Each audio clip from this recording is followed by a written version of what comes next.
அனைவருக்கும் வணக்கம். பார்த்துருக்கு என்ன அப்படின்னா, உண்மையான வைத்தியர்கள் மருத்துவம் செய்பவர் யார், வைத்தியம் தெரிந்த அறிவில்லாத வைத்தியர்கள் யார் அப்படிங்கிற 2 விஷயந்தான். இது ஏன் அப்படி சொல்ல வரேன்னா, உண்மையான வைத்தியம்னா ஃபஸ்ட்டு என்னென்னு சொல்லிடுறேன். உண்மையான வைத்தியத்தை பொறுத்த வரைக்கும் நம்ம அதாவது மூலிகை செடி, இலைகள், பட்டைகள், வேர்கள், மூலிகை உப்புக்கள், பஸ்பங்கள், செந்தூரங்கள், கட்டு, கலங்கு, சுண்ணம், செந்தூரங்கள், காரமான எண்ணெய் வகைகள், அதாவது காரமுள்ள எண்ணெய் வகைகள், காரமான தைலங்கள், கண் தைலங்கள், காது தைலங்கள், மூட்டு வலி தைலங்கள், இது மாதிரி முக்கியமான பெரும் தைலங்கள்லாம் எல்லோரும் வைத்தியம் செய்வாங்க. விஷயம் என்னென்னா, ஒரு வைத்தியம் அப்படின்னாலே ஒரு அணுவை உடைச்சி அதில் இருக்க சத்துக்களை பிரிக்கிறது, நல்ல அணுவை உடைக்கிறது தான் மருத்துவமே. இப்போது மூலிகை செடியாக இருந்தாலும் அதுக்கும் காரம் இருக்குது. இப்போ ஒரு எக்ஸாம்பிள் சொல்ல போனால், ஒரு வேலிப்பருத்தி இலையை நம்ம வெறும் வாயில் மென்னுதுன்னா வாய் நாக்கெல்லாம் ஓட்டை போட்டுரும். அது மாதிரி குப்பை மணி இருக்கலாம். ஒவ்வொரு மூலிகை செடியிலும் அதாவது ஒவ்வொரு காரத்தன்மை இருக்குது. அதை நம்ம வெறுவாயில் மென்னுதுனாலே வாய்ப்புண் வந்துடும், குடலில் ஓட்டை போட்ட அளவுக்கு காரம் இருக்குது. அப்போது ஒரு மூலிகை பொடி தயாரிக்கிறோம் அப்படின்னா, அந்த மூலிகை பொடியை அதீத காரமுள்ள மூலிகை பொடிகளை பிளாஸ்டிக் டப்பாவில் போட்டு அடைச்சி கொடுக்குறோம். காரமுள்ள மூலிகையாக இருக்கும். அந்த பிளாஸ்டிக் டப்பாவில் போட்டு முடிக்கிறோன்னா கேள்வி என்னென்னா, ஒரு மூலிகை பொடியை நம்ம உடம்புல நாக்கில் பட்டாலே நாக்கெல்லாம் ஓட்ட போகிற அளவுக்கு காரம் இருக்குது. இந்த காரமான ஒரு மூலிகை பொடியை ஒரு டப்பாவில் அடைச்சி கொடுக்குறோன்னா, அந்த டப்பாவை எடுத்து நம்ம நுண்ணோக்கியில் நம்ம இந்த காரமான மூலிகை பொடியை ஒரு டப்பாவில் பிளாஸ்டிக் டப்பாவில் போட்டு அந்த பிளாஸ்டிக் டப்பாவோட அப்படியே எடுத்துக்கொண்டு நுண்ணோக்கியில் வச்சு ஸ்கேன் பண்ணி பார்த்தா, தினமும் ஒவ்வொரு நாளும் அந்த மூலிகை பொடியானது பிளாஸ்டிக் டப்பாவில் இருக்கிற ஒவ்வொரு துகளாக பேப்பர் மாதிரி உள்ளே வந்து அரிச்சு பவுடராகி அது வந்து மூலிகை பொடியோடு கலந்துருது. அது கலந்துருது. இதை வந்து எந்த வைத்தியரும் கண்டுக்கிறதுக்கு இல்லை. அப்போது அந்த இப்போ என்ன பிளாஸ்டிக் டப்பாவில் போடக்கூடிய அந்த காரமான மூலிகையானது பிளாஸ்டிக் டப்பா கொஞ்சமாக கண்ணுக்கு தெரியாத மைன்யூட்டாக பேப்பர் மாதிரி நொறுக்கி அந்த மூலிகை பொடி கலந்துருது. அதை சாப்பிடக்கூடிய மனிதன் அது என்ன நோய்க்கு சாப்பிட்டாலும் சரி, அந்த மூலிகை பொடி போய் அந்த நோயை சரி பண்ணிடுது. ஆனால் அந்த மூலிகை பொடியோட கலந்துருந்த அந்த பிளாஸ்டிக் தூள் என்ன ஆகுது, உடம்பு அதை செரிமானம் பண்ணி ரத்தத்தோடு கலந்து ஒவ்வொரு உறுப்புகளை ஒவ்வொரு செல்களில் போய் கலந்துருது. இப்போது இந்த உலக சுகாதார நிறுவனம் இருக்குது. அந்த உலக சுகாதார நிறுவனம் மனித உடம்பில் ரத்தத்துலேயும் விந்தணுவிலையும் ஒவ்வொரு மனிதனுக்கு ரத்தமும் விந்து சக்தி தான் மிக முக்கியமானது. அந்த ரத்தத்துலேயும் விந்தணு சக்தியிலையும் 100% பிளாஸ்டிக் கலந்துருக்கு அப்படின்னு உலக சுகாதார நிறுவனம் ஆராய்ச்சி பண்ணி மனிதனோட உடம்பு ஆராய்ச்சி பண்ணி கொடுத்துட்டாங்க. இப்போது ஒரு வைத்தியர் ஒரு காரமான ஒரு மூலிகை பொடியாக இருக்கலாம், அல்ல காரமான மூலிகை உப்பாக இருக்கலாம், அல்லது ஒரு பஸ்பம், ஒரு சுண்ணம், ஒரு செந்தூரம், ஒரு கட்டு, கலங்கு, ஒரு மூலிகை செய்கிறோம். அதாவது ஒரு தலைக்கு தேய்க்கிற தைலம், காலுக்கு தேய்க்கிற தைலம், இல்லை உள்ளுக்கு சாப்பிடக்கூடிய தைலம், ஏதாவது ஒரு தைலங்கள் இது காரமான தைலமாக இருந்தால் அதை கண்ணாடி பாட்டிலில் ஊற்றி தான் கொடுக்கணும். இது நிஜமான வைத்தியர் என்பது என்ன பண்ணுவான், நோயை தீர்க்கறதுக்கான வழியை பார்க்கணும். ஒரு நோயை தீர்த்து அதுக்கு அடுத்த ஒரு நோயை உருவாக்குறதுக்கான வைத்தியம் பார்க்கணும். வைத்தியம் கிடையாது. நிஜமான வைத்தியர்கள் அப்படின்னா, நீ இந்த வீடியோ பதிவு பார்த்துருக்க எல்லா வைத்தியர்களாக இருந்தாலும் சரி, சாதாரண மக்களாக இருந்தாலும் சரி, தெரிஞ்சுக்க வேண்டிய விஷயம் என்னென்னா, அதிகமான காரமான உள்ள மூலிகை பொடியாக இருக்கலாம், வேறு எந்த மருத்துவ பொருளாக வேணா இருக்கலாம், எண்ணெய் வகைகள், தைலங்கள் எதுவாக இருந்தாலும் சரி, அது என்ன பண்ணணும், பிளாஸ்டிக் பாட்டிலில் போடக்கூடாது. பிளாஸ்டிக் பாட்டிலில் போட்டிங்கன்னா நீங்கள் தலை தேய்க்கிற எண்ணெயை கொண்டு ஒரு காரமான எண்ணெயாக இருக்குது, அந்த எண்ணெயை கொண்டு பிளாஸ்டிக் பாட்டிலில் போட்டு வச்சுட்டு டெய்லியும் தலை தேய்க்கிறீங்கன்னா, அந்த எண்ணெயில் பிளாஸ்டிக் கலந்து நீங்கள் தலைக்கு தேய்க்கும் போது வேர்வை துவாரம் வழியாக உடம்புக்குள்ளே போக தான் செய்யுது, பல்வேறு வகை நோய் உருவாக்க தான் செய்யுது. இது மருந்து செய்யக்கூடிய பல வைத்தியர்கள் நிஜமான வைத்தியர்கள் நிஜமான தெளிவான வைத்தியர்கள் அதாவது காரமுள்ள பொருள் எது, காரமில்லாத பொருள் எது, அது எந்தெந்த பொருளை சேர்த்து எந்தெந்த போட்டு வைக்கணும் அப்படிங்கிற தெளிவாக தெரிஞ்ச வைத்தியர் என்ன பண்ணுவான், காரமுள்ள அத்தனை மூலிகையும் எண்ணெய், தைலங்கள், பஸ்பம், சுண்ணம், கட்டுக்கலங்கு, சுண்ணம், செந்தூரம், உப்பு வகைகள் அத்தனையும் என்ன பண்ணுவாங்க, கண்ணாடி பாட்டிலில் போட்டு தான் அதை பயன்படுத்துவாங்க. இதுதான் நிஜமான வைத்தியம் செய்கிறவங்க. இப்போ நிறைய பேர் வைத்தியம் பண்ணுறாங்கிற பேரில் நான் பெரிய வைத்தியருங்கிறாங்க, அவன் தயாரிக்க அத்தனை பொருளையும் பிளாஸ்டிக் பாட்டில் போட்டு விற்றுட்டு திரிகிறாங்க. காரம் இல்லாத பொருளை நீங்கள் பிளாஸ்டிக்கில் போடுங்க, தவறு நான் சொல்லவே இல்லை. காரமுள்ள பொருளை அது எதுவாக வேணா இருக்கலாம், காரமுள்ள பொருளை பிளாஸ்டிக் பொருட்களில் போட்டு பயன்படுத்தவே கூடாது. முதல்ல இந்த கண் தைலம்னு சொல்கிறோம். இந்த கண் தைலம், காது தைலம், மூக்கு தைலம் அத்தனை கொஞ்சம் காரமான தைலங்கள். அத்தனை தைலங்களை என்ன பண்ணுறாங்க, பிளாஸ்டிக்கில் போட்டு அது 1 மாதமோ 2 மாதம் 3 மாதமோ 1 வருஷம் வரைக்கும் வச்சு விற்கிறாங்க. அந்த 1 வருஷம் வரைக்கும் அந்த மூலிகை எண்ணெயில் உள்ள தைலங்களில் உள்ள காரம் அத்தனையும் பிளாஸ்டிக்கை நொறுக்கி தனக்குள்ளே கலக்கி வச்சிருது. கண்ணுக்கு ஒரு சொட்டு மருந்து கொடுக்குறோம், பிளாஸ்டிக்கில் கண்ணில் விடுறோம் அப்படின்னா அந்த பிளாஸ்டிக்கும் கலந்து தான் கண்ணுக்குள்ளே போகுது. இது போகிற பல்வேறு வகையான விஷயங்கள் இங்கே நடந்துக்கிட்டு இருக்கு. கேட்டால் நான் பெரிய வைத்தியர் அப்படின்னு சொல்லிட்டு நிறைய பேர் சொல்லிட்டு திரியிறாங்க. இப்போ பெரிய பெரிய கம்பெனி நிறுவனங்களாக இருக்க, அதாவது பெரிய பெரிய நாட்டு மருந்தோ ஆங்கில மருந்தோ ஹோமியோபதியோ எந்த வகையான மருந்தாக இருந்தாலும் சரி, மருந்து தயாரிக்கிற பல பேர் என்னென்னா பிளாஸ்டிக்கை தான் அதிகமாக பயன்படுத்திகிட்டு இருக்காங்க. இந்த அவங்க அதாவது இயற்கையாக இந்த பிளாஸ்டிக் அப்படின்னு சொல்கிறோம் இல்லையா, இந்த பிளாஸ்டிக்னால நம்ம உடம்புக்கு எந்தெந்த வகையில் பிரச்சனை வருது அப்படின்னு நம்ம தெரிஞ்சுக்கணும். இந்த பிளாஸ்டிக் மொதல் எங்கேருந்து உருவாகுது, அதாவது இங்கே வண்டி வாகனம் இந்த எரிக்கிற, அதாவது பிளாஸ்டிக் பொருட்களை பிளாஸ்டிக் பைகளை சாக்கு அட்டைப்பட்டி இந்த மாதிரிலாம் எரிக்கும்போது வண்டி வாகன புகை இதில் வரக்கூடிய டஸ்ட்டு, தொழிற்சாலைகள் பல்வேறு வகையான தொழிற்சாலைகள் வரக்கூடிய டஸ்ட்டு, அது அத்தனையும் கார்பன் அத்தனையும் என்ன ஒரு வகையான பிளாஸ்டிக் தான். இது ஒரு பக்கம். இன்னொன்று, இது நோயை உருவாக்குதுன்னு வைத்தியர்கள் ஓடி திரிகிற, மருத்துவர்களோ எல்லாம் ஓடி திரிகிறாங்க.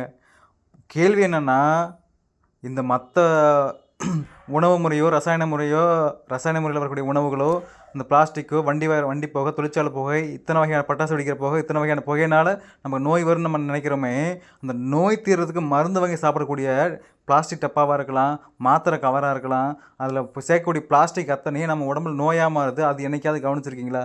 கேட்டால் நான் உலகத்தில் பெரிய வைத்தியம், நான் அந்த சங்கத்தில் இருக்கேன், இந்த சங்கத்தில் இருக்கேன், நான் சன்மா இருக்கும், அந்தமா இருக்கும், இந்தமா இருக்கும், சித்தமாக இருக்கும், யோகமாக இருக்கும், நான் பெரிய வைத்தியன்னு சொல்லிட்டு ஊரெல்லாம் பெருமை பேசி திரிகிற பல அறிவில்லாத வைத்தியர்கள் நிறைய திரிகிறாங்க. இதெல்லாம் ஏன் சொல்ல வரேன்னா, வைத்தியம் செய்கிறது பெருசு இல்லை, நோய் தீர்க்க வைத்தியம் பார்க்கணுமே தவிர, நோய் தீர்க்கிற மருந்து கூட நோயை உருவாக்குற மருந்தை சேர்த்து கொடுக்கக்கூடாது. அதை அந்தளவுக்கு யோசிக்க கூட அறிவில்லாத வைத்தியர்களாக இப்போ இருக்கிறாங்க எல்லாருமே. கேட்டால் நான் அவ்வளோ பெரிய சங்க வச்சு நடத்துகிறேன். என்ன சங்க வச்சு நடத்த, ஒரு பிளாஸ்டிக்கில் ஒரு மருந்தை போட்டால் அந்த பிளாஸ்டிக்கை நொறுக்கி அந்த மருந்து கூட கலந்து அது கலக்குமா கலக்காதுன்னு பார்க்க கூட அந்தளவுக்கு கூட அறிவில்லாத, கவனிக்காமல், ஆராய்ச்சி பண்ணாமல் இருக்கிற முட்டாள் வைத்தியர்கள் தான் அதிகமாக இருக்காங்க. கண் தைலங்கிறது பிளாஸ்டிக்கில் போடவே கூடாது, அது அவ்வளோ காரமானது. மூக்கு தைலமோ காது தைலமோ அவ்வளோ காரமானது. வர்ம தைலங்கள் காரமானது. தலை தேக்க எண்ணெய் காரமானது. இப்படி பலதரப்பட்ட மருந்து, செந்தூரங்கள், பற்பம், சுண்ணம் இதெல்லாம் பல்வேறு விதமான காரமான பொருள். இந்த காரமான பொருள் அத்தனையும் இப்போ உள்ளே இருக்க செல்களே போட்டு உடைக்குது அப்படின்னா வெறும் பிளாஸ்டிக்கை உடைக்காதா? அந்த உடைச்ச நம்ம உடம்புல நம்ம கொடுக்கக்கூடிய தைலங்களை கலந்து வராதா? இந்தளவுக்கு கூட அறிவில்லாத, நான் கேட்டால் சொன்னேன், பல வைத்தியர்களை திட்டுனா பெரிய பெரிய விஷயங்கள் திட்ட வேண்டியதாக இருக்குது. கேட்டால் வைத்தியம் பண்ணுறங்கிறாங்க. வைத்தியம் செய்யக்கூடிய பொருளில் நீ எதை பொருளை சேர்த்து வைக்கணுமோ அந்த பொருளை சேர்த்து வைக்கணும்.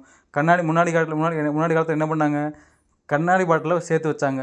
சிலர் என்ன பண்ணாங்க, மரம் செடி கொடி, இந்த அதாவது மரம் செடி கொடி விளையக்கூடிய சில வகையான காய்கள் உற்பத்தி காய்களுக்கு விளைஞ்சு அந்த காய்கள் காஞ்சு போகும், குடுவைன்னு சொல்லுவாங்க. அதாவது சுரக்காய் குடுவை, மூங்கில் குடுவை, இதுமாதிரி பல்வேறு வகையான குடுவையில் முன்னாடி காலத்தில் சேமித்து வச்சாங்க. அது எந்த பிரச்சனையும் இல்லை. அதுக்கப்புறம் கண்ணாடி பாட்டில் தயாரிக்க கற்றுக்கிட்டாங்க. அதுக்கப்புறம் கண்ணாடி பாட்டில் சில வகையான உலோகங்களை போட்டு வச்சாங்க. அது ஒன்றும் பிரச்சனை இல்லை. இப்போ வரக்கூடிய எல்லா மருந்தும் பிளாஸ்டிக்லேயே போட்டுட்டா திங்கிறவங்க பூரா, அதாவது அந்த பிளாஸ்டிக் துகள் ஒரு காரமான தைலத்தை, ஒரு மருந்தை ஒரு பிளாஸ்டிக் பாட்டில் போட்டு கொடுக்குறோன்னா, அந்த மருந்தை நம்ம வாங்கி சாப்பிட்றோன்னா முதல்ல அந்த மருந்து போய் நம்ம உடம்புக்கு பிரச்சனையை சரி பண்ணிடுது. அதில் கலந்து பிளாஸ்டிக் என்ன பண்ணுது, ரத்தத்தில் கலந்து நம்ம உடம்புக்கு உயிர் சக்தி, விந்து சக்தியில் போய் கலந்துறதுனால இப்போ நிறைய பேர்த்துக்கு குழந்தையின்மைக்கு முக்கியமான காரணம் இதுதான். குழந்தை பிறக்காத காரணம் ஆண்மை குறைவு, ஆண் மலடு, பெண் மலடு, குழந்தை பாக்கி இல்லாமல் இருக்குது, வயிற்றுப்புண்ணு, வாய்ப்புண்ணு, புற்றுநோய், கைகால் மூட்டு வலி, எலும்பு வலி, ஜவ்வு வலி, அதிகமான வாத நோய்கள் வர்றது காரணமே இந்த பிளாஸ்டிக் தான். இதை எந்த வைத்தியரும் சொல்கிறது கிடையாது, சொல்லவும் மாட்டேங்கிறாங்க வெளிப்படையாக. இன்னொன்று, இந்த பிளாஸ்டிக் நம்ம எந்தெந்த வகையில் நம்ம உடம்புக்குள்ளே வருது, முக்கியமாக உலகத்திலேயே இந்த பிளாஸ்டிக் துகள்கள் அதிகமாக வண்டி வாகன புகை, தொழிற்சாலை புகை, டயரை போட்டு எரிக்கிறது, மற்ற ரோடுகளில் பிளாஸ்டிக் போட்டு எரிக்கிற புகை, இது ஒரு பக்கம். இன்னொரு வகையில் எந்த வகையில் பிளாஸ்டிக் நம்ம உடம்புக்குள்ளே வருது, அதாவது மிகப்பெரிய கொடுமை என்னென்னா, நம்ம வீட்டுக்கு அடிக்கிற பெயிண்ட் அத்தனையும் பிளாஸ்டிக் துகள் தான் எல்லாத்துக்கும் தெரியும். ஒவ்வொரு டைமும் இப்போ ஒரு டைம் பிளாஸ்டிக் நம்ம பிளாஸ்டிக் அதனால் உற்பத்தி ஆகக்கூடிய பெயிண்ட்டை கலர் கலராக வாங்கி வீடு வீடாக அடிச்சுட்டு திரியிறாங்க. ஒவ்வொரு தடவை நீங்கள் அதாவது நம்ம நினைக்கிறோம் உள்ளே சாப்பிடக்கூடிய மருந்தில் மட்டும்தான் பிளாஸ்டிக் நம்ம உடம்புக்குள்ளே போகுதுன்னு நம்ம நினச்சிட்ருக்கோம். விஷயம் என்னென்னா, நம்ம சுவாச காற்று மூலியமாகவும் பிளாஸ்டிக் உள்ளே போயிட்டு தான் இருக்குது. அதனால தான் போயிட்டு தான் இருக்குது.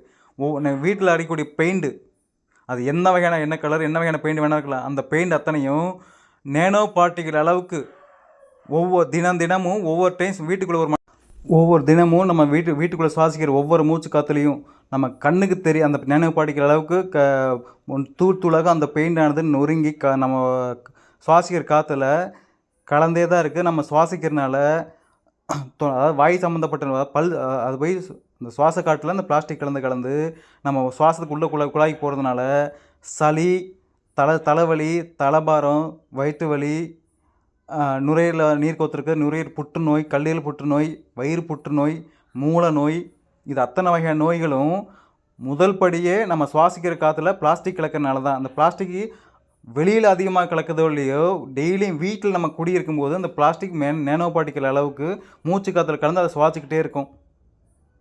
அப்போது முன்னாடி காலங்களில் வெறும் சுண்ணாம்பு, சாயம்னு சுண்ணாம்பு வெண்மையானது, சாயச்செடின்னு ஒரு செடி இருக்கும்.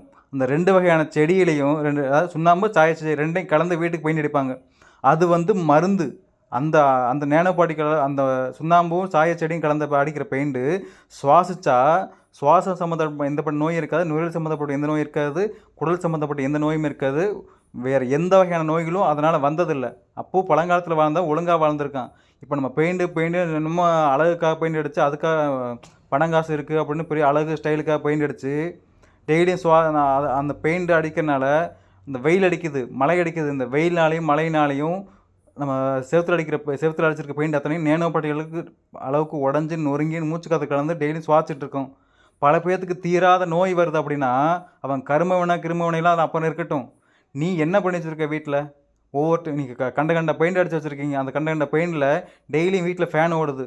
அந்த ஃபேனோட காற்று செவுத்தில் பட்டு அந்த காற்று செவுத்தில் படுறதுனால செவுத்தில் இருக்க பெயிண்ட் நேனோ பார்ட்டிகளுக்கு உடஞ்சி காற்றுல கலந்து நம்ம சுவாசிச்சுட்டே இருக்கோம்.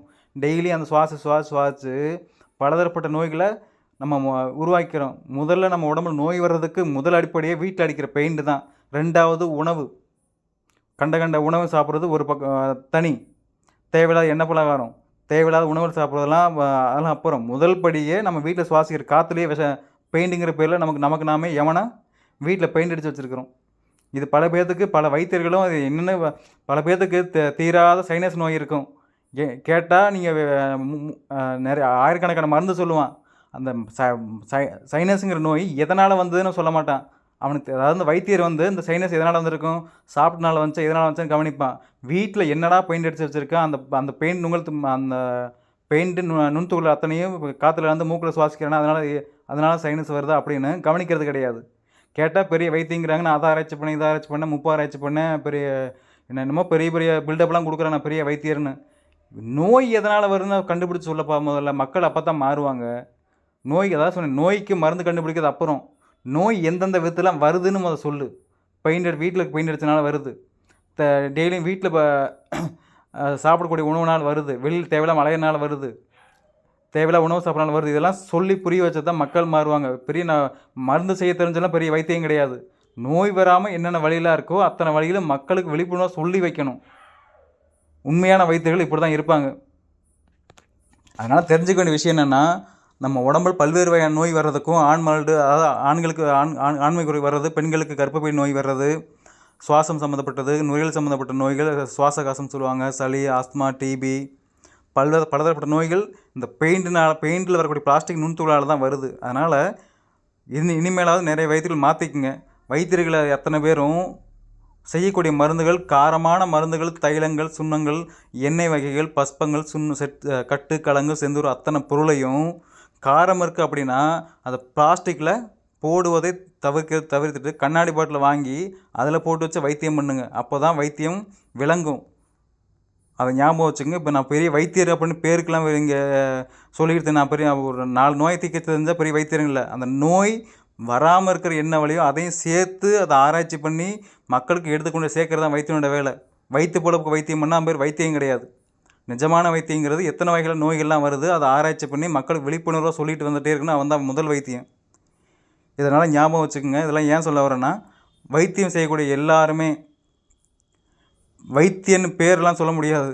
நிஜமான வைத்தியம் தெரிஞ்சவன் என்ன பண்ணுவான், எந்தெந்த பொருள்லாம் எந்தெந்த விதத்தில் நோய் வருது அதெல்லாம் ஆராய்ச்சி பண்ணி மக்களிடையே விழிப்புணர்வு கொடுத்துக்கிட்டே வரக்கூடிய நோய்க்கு மருந்தும் செய்யணும். அந்த நோய் வராமல் இருக்க என்ன வழியோ அதையும் சேர்த்து சொல்லணும். இதுதான் வைத்தியரோட முதல் வேலை. இதை விட்டுட்டு நான் நிறைய பேர் சொல்லுவாங்க, நான் பெரிய 30 வருஷம் ஆராய்ச்சி பண்ணேன், பெரிய பெரிய செந்தூரம் செஞ்சுருக்கேன், எல்லா மருந்தும் செய்ய தெரிய. என்ன மருந்து செஞ்சு தெரிஞ்சு என்ன பிரயோஜனம்? நோய் எந்த வகையில் வருதோ அந்த நோய் தீர்க்க வழி என்ன அதை சொல்லு முதல்ல. அது மக்களும் கேட்குறதில்ல, வைத்தியர்களும் பெரிய பெரிய ஆராய்ச்சிலாம் பண்ணுறது கிடையாது. யாரோ பண்ண ஆராய்ச்சியை யாரோ ஆராய்ச்சி பண்ண விஷயத்த நம்மளே ஆராய்ச்சி பண்ணி பேசுகிற மாதிரி பில்டப் பண்ணி பேசுகிறவங்க தான் இங்கே அதிகமாக தவிர உண்மை பொருள் எது அப்படின்னு கவனித்தல் இல்லை. அதனால் தெளிவாக தெரிஞ்சுக்குங்க. வாழ்கிறது பெருசு இல்லை. சாதாரண மக்கள் அப்படின்னா அவங்களுக்கு இயல்பான வாழ்க்கை அது வேறு. வைத்தியர்கள் அப்படி என்றால் மனிதனோட எதிர்காலத்தை, மற்ற ஜீவராசியோட எதிர்காலத்தை சரியாக வழிவகுத்து கூட்டிகிட்டு போகணும். அதுதான் வைத்தியரோட வேலை. சும்மா வயிற்று பழுக்க 4 மருந்து செஞ்சுட்டு நான் பெரிய வைத்தியன்னு நம்மளே ஏமாற்றிக்கிட்டு பிறரை ஏமாற்றிட்டு வாழ்றதுல எந்த பிரயோஜனம் கிடையாது. இன்னொரு விஷயம் என்னென்னா, நோய் தீர்க்க என் குரு சொல்வது, நோய் தீர்க்க ஆயிரக்கணக்கான கோடிக்கணக்கான மருந்து உண்டு, மனநோய் தீர்க்க மருந்து உண்டா அப்படின்னு கேட்பார். அந்த மனநோயை தீர்க்கணும் அப்படின்னா மக்களுக்கு விழிப்புணர்வு தான் ஒரே வழி. நன்றி, வணக்கம்.